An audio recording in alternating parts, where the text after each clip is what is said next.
தலைமலையோட உச்சிக்கு பக்கத்தில் வந்துட்டாங்க. எனக்கு பின்னாடி தான் பெருமாள் கோயில் இருக்கு. ஓம் நமோ நாராயணாய சஞ்சீவ பெருமாள். கீழே அடிவாரத்தில் இருக்கும்போது இந்த மலையெல்லாம் அவ்வளோ பெரிய மலையா தெரிஞ்சுங்க. இங்கேருந்து பார்க்கும்போது அப்படியே சின்ன குன்று மாதிரி தெரியுது. ரொம்ப கஷ்டமாலாம் இருக்காதுங்க, கொஞ்சம் மீடியமாக தான் இருக்கும். தாராளமாக நீங்கள் வந்து பெருமாளை தரிசிக்கலாம். ஆப்போசிட்டில் அப்படியே கொல்லிமலை தெரியுதுங்க. நினச்சோட பார்க்கல, அருமையாக இருக்குது. Hi friends, welcome to our channel. இன்னைக்கு நாம 2000 ஆண்டு பழமை வாய்ந்த பெருமாள் கோயிலுக்கு தாங்க வந்திருக்கோம். இந்த பெருமாள் கோயில் பாண்டியர்கள் ஆட்சி காலத்துல கட்டப்பட்டதுன்னு சொல்றாங்க. இந்த பெருமாள் கோயில் எங்க இருக்குன்னு பாத்தீங்கன்னா, திருச்சியில இருந்து 60 கிலோமீட்டரும் நாமக்கல்ல இருந்து 40 கிலோமீட்டர் வரும். திருச்சிக்கும் நாமக்கலுக்கும் சென்ட்ரல் இருக்குன்னு சொல்லலாம். இந்த மலையோட ஒட்டுமொத்த ஹைட் எவ்வளவு இருக்குன்னு பாத்தீங்கன்னா, கடல் மட்டத்துல இருந்து 3200 அடி உயரங்க. இவ்வளவு ஹைட்ல தான் நம்ம பெருமாள் கோயில் இருக்கு. இந்த தலைமலை பெருமாள் கோயிலை நீங்க ரீச் பண்றதுக்கு கூகுள்ல தலைமலைன்னு போட்டீங்கன்னா நேரா நீலியாம்பட்டின்ற ஒரு ஊர் வந்து சேருங்க. அந்த ஊர்ல இருந்து வெறும் 6 கிலோமீட்டர் தொலைவுல தான் இந்த பெருமாள் கோயில் அமைஞ்சிருக்கு. அடிவாரத்திலையும் ஒரு கோயில் இருக்குங்க. நீங்க மலை ஏறி அந்த பெருமாளை பார்க்க முடியாதவங்க அடிவாரத்திலேயே நீங்க சாமி கும்பிட்டு போகலாம். எந்தெந்த நாட்கள்லாம் 3200 அடி உச்சில இருக்கக்கூடிய இந்த பெருமாளை போய் நீங்க தரிசிக்கலாம்னு பாத்தீங்கன்னா, வாரத்துல எல்லா நாளும் நீங்க வரலாங்க. பட் பூஜை நடக்கிற நாள்ல என்னென்னு பாத்தீங்கன்னா, அமாவாசை, பௌர்ணமி, புரட்டாசி மாசம்லாம் ரொம்ப ஃபேமஸுங்க பெருமாளுக்கு. ஸோ அந்த மாதிரி டைம்லலாம் கண்டிப்பா பூஜை நடக்கும். வாரத்துல அந்த சனிக்கிழமை ஒரு நாள் மட்டும் மேல பூசாரி வந்து பெருமாளுக்கு பூஜை பண்ணுவாங்க. நீங்க மேல போய் பெருமாளை தரிசிக்கணும்னா சனிக்கிழமை பிளான் பண்ணி வாங்க.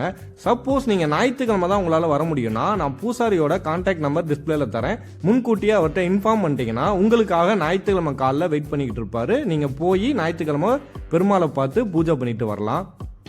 நாங்க விடியற்கால சன்ரைஸ் ஆகுறப்ப மலை மேல ஏறி அந்த பெருமாளை பார்க்கணும்னு ஆசைப்பட்டோங்க. அதுக்காக காலையில 3 மணிக்கெல்லாம் வந்து நாங்க மலை ஏற ஸ்டார்ட் பண்ணிட்டோம். பகல்ல வந்தீங்கன்னா கோயிலோட என்ட்ரன்ஸ் இப்படி தாங்க இருக்கும். நீங்க பகல்லையும் மலை ஏறலாம், பட் அந்த வெயில் தாக்கத்துல ரொம்ப டயர்ட் ஆயிருவீங்க. அதனாலதான் நாங்க ஏறும் போது கொஞ்சம் விடியற்கால ஏறிட்டோம்னா இறங்குறப்ப ஈஸியா இறங்கலாம்னு பிளான் பண்ணி கையில டார்ச் எல்லாம் எடுத்துக்கிட்டு நாங்க எங்க பயணத்தை தொடர்ந்தோங்க. கீழே உள்ள பெருமாள் கோயிலுக்கு ஒரு சூடம் ஏற்றி வச்சுட்டு அப்படியே கையில டார்ச் லைட்லாம் எடுத்துட்டு மலையேற நாங்க ஸ்டார்ட் பண்ணிட்டோம். இதே மாதிரி 3 இடத்துல சாமி இருக்குங்க. எல்லா இடத்துலயும் சூடம் ஏற்றி சாமி கும்பிட்டு எங்க பயணத்தை அப்படியே கண்டினியூ பண்ணோம். ஒரு அரை மணி நேரம் மேலே ஏறி வந்திருக்கிறோம். இங்கே பாருங்கள், கூடவே பைரவர் 2 பேர் வராங்க. நாங்கள் நின்னா நிற்கிறாங்க, நடந்தால் நடக்க ஆரம்பிச்சாராங்க அவங்களும். எங்களுக்கு வந்து கொஞ்சம் டயர்டாக இருந்தனால நாங்கள் ரெஸ்ட் எடுத்துக்கிட்டோம். நீங்களும் உங்களுக்கு முடியலன்னா கூச்சமே போடாதீங்க, ரெஸ்ட் எடுத்துருங்க. முடியாமல் மல்லு கட்டி மட்டும் ஏறாதீங்க. எங்களை கூப்பிட்டு வந்த கைடு வருதான், ரொம்ப பக்தியாக இருப்பாப்புல. சிவன் பெருமான்னா ரொம்ப பிடிக்கும். ஒரு 95% ஏறிட்டோம். தலைமலையோட உச்சிக்கு பக்கத்தில் வந்துட்டாங்க. பாருங்க, எனக்கு பின்னாடி தான் பெருமாள் கோயில் இருக்கு. கிட்டக்க வந்துட்டோம். பாருங்க, இந்த வியூ வந்து செம்மையாக இருக்குங்க. இங்கேருந்து பார்த்தீங்கன்னா சூப்பராக இருக்கு. சூரியன் வந்து உதிக்கிற நேரத்தில் ஒரு 6-6:15 மேலே வர்ற மாதிரி வந்துட்டிங்கன்னா வேற லெவலில் இருக்கும். பிளேஸ் சூப்பராக இருக்குது. தலைமலைக்கு 4 விதமான பாதை இருக்குங்க. ஒன்று இந்த காவல்காரம்பட்டி பாதை, நாங்கள் வந்தது தான் இந்த நீலியாம்பட்டி. பாருங்க, பாதை ஃபுல்லாகவே இந்த மாதிரி தான் இருக்கும். பாறைகளால் நமக்கு வந்து பாதையை ஏற்படுத்தி கொடுத்துருப்பாங்க. ரொம்ப கடினமாலாம் இருக்காதுங்க. நீங்கள் செப்பல் இல்லாமையும் அந்த பாறை மேலே காலை வச்சு அப்படியே பொறுமையாக நடந்து வரலாம், ஒன்றும் பிரச்சனை இல்லை. இந்த நம்ம தலைமை பெருமாள் கோயிலுக்கு முன்னாடி கருப்பசாமி கோயிலுக்கு வந்திருக்கோம். பெருமாளை தரிசனம் பண்ணுறதுக்கு முன்னாடியே இதை கருப்பசாமியை வந்து தரிசனம் முடிக்கணும். பெருமாள் கோயில் உச்சி அடையிறதுக்கு ஒரு 200 அடிக்கு முன்னாடி இவ்வளோ பெரிய கேணி இருக்குங்க. ஃபுல்லாக தண்ணி இருக்கும். நீங்கள் வந்து ஏறி வந்த அந்த களைப்பு போக அந்த தண்ணியில் கொஞ்சம் ரெஃப்ரெஷ் ஆகிக்கலாம். கரெக்டாக இது வரைக்கும் கரடு முரடான பாதையாக இருக்கும், பாறைங்களாக தான் இருக்கும். நம்ம அப்படியே மலையில் ஒவ்வொரு மலையாக ஏறி வர்ற மாதிரி இருக்கும். அந்த பெருமாள் கோயில் கிட்டக்கு வந்தோன்னே இந்த மாதிரி படி போட்டிருக்காங்க.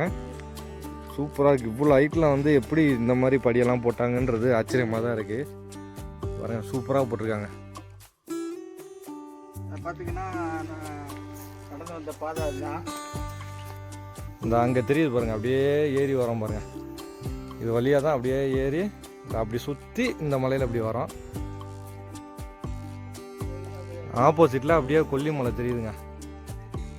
சூப்பராக வியூ. இன்னும் கொஞ்சம் தூரம் மேலே ஏறணும். இது பாருங்கள், நம்ம ஆளுங்கெல்லாம் போயிட்டுருக்காங்க. இது பாருங்கள், மலையோட உச்சியை நெருங்கிட்டோம், கிட்டக்க போயிட்டோம்.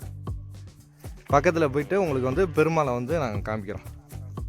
கொஞ்சம் முன்னாடி ஆஞ்சநேயர் இருக்கார். மறக்காமல் ஆஞ்சநேயரை சாமி கும்பிட்டுருங்க. சன்ரைஸ் வியூ பார்த்தீங்கன்னா சூப்பராக இருக்குது. இங்கே நம்ம தலைமலை பெருமாள் கோயிலேருந்து போட்டிருக்கோம். நாங்கள் கீழே அடிவாரத்தில் இருக்கும்போது இந்த மலையெல்லாம் அவ்வளோ பெரிய மலையாக தெரிஞ்சுங்க. இங்கேருந்து பார்க்கும்போது அப்படியே சின்ன குன்று மாதிரி தெரியுது. அவ்வளோ ஹைட்டுக்கு மலை வந்திருக்கோம். அங்கே பாருங்கள் ஃபுல்லாக பனிமூட்டமாக இருக்குது. பெருமாள் கோயிலுக்கு இவ்வளோ தூரம் ஏறி வந்துட்டாங்க. அடிவாரத்துலேருந்து இந்த சித்தர் பாருங்கள், சித்தர் நாங்கள் எங்கெல்லாம் நிற்கிறோமோ அங்கெல்லாம் நின்றுட்டு நம்ம திரும்பி அந்த ரெஸ்ட் எடுத்துகிட்டு கிளம்புற வரைக்கும் எங்களுக்காக வெயிட் பண்ணி உச்சி வரைக்கும் கூப்பிட்டு வந்திருக்காரு. 3:40 கிளம்புனா அப்போ எங்கள் கூட வந்தவர் இப்போ வரைக்கும் 6:30 ஆகுது. எங்கள் கூடவே வர்றாரு. எங்கே உட்காந்தாலும் அவரும் வந்துடுறாரு. நாங்கள் ரெஸ்ட் எடுத்து கிளம்புனோன்னா இவரும் சரி அவரும் சரி 2 பேருமே கூட துணைக்கு வர்றாங்க. கண்டிப்பாக நீங்களும் வரும்போது பிஸ்கட் பாக்கெட்டு அது மாதிரி வாங்கியாந்து பைரவருக்கு போடுங்க. பிஸ்கட் வாங்கிட்டு வரமா இல்லையா? ஆனால் அடிவாரத்தில் கூட வந்துருக்காங்க. பிஸ்கட்டுக்காகன்னு இல்லை, அடிவாரத்தில் அடிவாரத்துலேருந்து நீங்கள் பிஸ்கட் கொடுக்குறீங்களா இல்லையா? அடிவாரத்துலேருந்து தர்றாரு. வாட்டி அவங்க பிஸ்கட்லாம் கொடுக்கல. அடிவாரத்துலேருந்து லாஸ்ட் வரல வந்து நான் இறங்குற வரல எனக்கு கூட இருக்கு. இருந்தாலும் நம்ம அவருக்கு பிஸ்கட் பாக்கெட் வாங்கி கொடுத்தா நமக்கு ஒரு மன திருப்தியாக இருக்கும். இன்னும் 3 ஊர்லேருந்து வராங்க. ஒருத்தர் சிவகங்கை, ஒருத்தர் திருச்சி, ஒருத்தர் தஞ்சாவூர். பாருங்கள் வியூ பாருங்கள், சூப்பராக இருக்குது. வந்து சேஃப்டியாக பெருமாளை தரிசிச்சுட்டு போங்க. கால் பண்ணிட்டு தான் இன்னைக்கு வந்திருக்கோம். பூசாரி வந்துக்கிட்டு இருக்காரு. நம்மளுக்காக நம்ம 4 பேத்துக்காக வந்துக்கிட்டு இருக்காரு. அந்த அந்த கோயிலுக்கு கூட்டியிருக்கு. அது வந்தால் ஓப்பன் பண்ணி சாமி தரிசிச்சுட்டு ஓகே, பூசாரிக்காக வெயிட்டிங்க. நாங்கள் கால் பண்ணி சொல்லிட்டோம். நீங்கள் விசேஷ நாட்கள்லாம் வந்தீங்கன்னா கண்டிப்பாக இங்கே பூசாரி இருப்பார். இந்த மாதிரி ஜென்ரலாக நார்மல் டேஸில் வந்தீங்கன்னா பூசாரிக்கு நீங்கள் கால் பண்ணிட்டு வந்துட்டீங்கன்னா நீங்கள் வந்து பூசாரி ரெடியாக இருப்பார். நீங்கள் வந்தோன்னே உங்கள் கூடயே மேலே வந்துடுவார். அடுத்த வாட்டி இதுவே நீ அடுத்து எனக்கு ஈஸியாக இருக்குங்களா? நானே ஃபஸ்ட்டு பற்றி ஏறுறவங்கள தான். எப்போங்க பூசாரி இருப்பீங்க? சனிக்கிழமை நினைக்கலாம். வெள்ளிக்கிழமை சாயந்தரம் வருவோம். சனிக்கிழமை கேரண்டி இருப்போம். வாரம் சனிக்கிழமை. சனிக்கிழமை கேரண்டி இருப்போம். சனிக்கிழமை ஞாயிற்றுக்கிழமை இருக்க மாட்டீங்க? ஞாயிற்றுக்கிழமை நீ ஃபோன் பண்ணால் மட்டும்தான் இருப்போம். ஓகே. நாங்கள் தலைமலைக்கு போனது வந்து ஞாயிற்றுக்கிழமைன்றனால எங்கள் 4 பேர்த்த தவிர யாருமே இல்லைங்க. இன்னொரு ஸ்பெஷல் என்னன்னு கேட்டிங்கன்னா, ஃப்ரீயாகவும் நாங்கள் வந்து பெருமாளை எவ்வளோ நேரம் வேணாலும் நாங்கள் சாமி கும்பிட்றதுக்கு ரொம்ப ஈஸியாக இருந்துச்சுங்க. ஞாயிற்றுக்கிழமை ஃப்ரீயாக போனனால ஒன்றே நீங்கள் முன்னாடியே வந்து பூசாரி கால் பண்ணி வர வச்சுருங்க. நாங்கள் அப்படி தான் ஃபோன் பண்ணி ஞாயிற்றுக்கிழமை காலைல வருவோன்னு இன்ஃபார்ம் பண்ணிட்டோம். அதனால் எங்களுக்காக மேலே ஏறி பூசாரி வந்துட்டாரு. அமாவாசை, பௌர்ணமி, புரட்டாசி மாதம்லாம் பெருமாளுக்கு உகந்த நாளுங்க. பட் அப்போலாம் வந்தீங்கன்னா பயங்கர க்ரௌடாக இருக்கும். இந்த மாதிரி ஃப்ரீயாக நீங்கள் பெருமாளை பார்த்து தரிசிக்க முடியாது. கிட்டத்தட்ட நாங்கள் 1 மணி நேரத்துக்கிட்ட மேலே இருந்தோங்க. பூசாரி எங்களுக்காக ஸ்பெஷல் தரிசனம்லாம் பூஜையெல்லாம் பண்ணார். ரொம்பவே வந்து மனசுக்கு ரொம்ப சூப்பராக இருந்துச்சுங்க.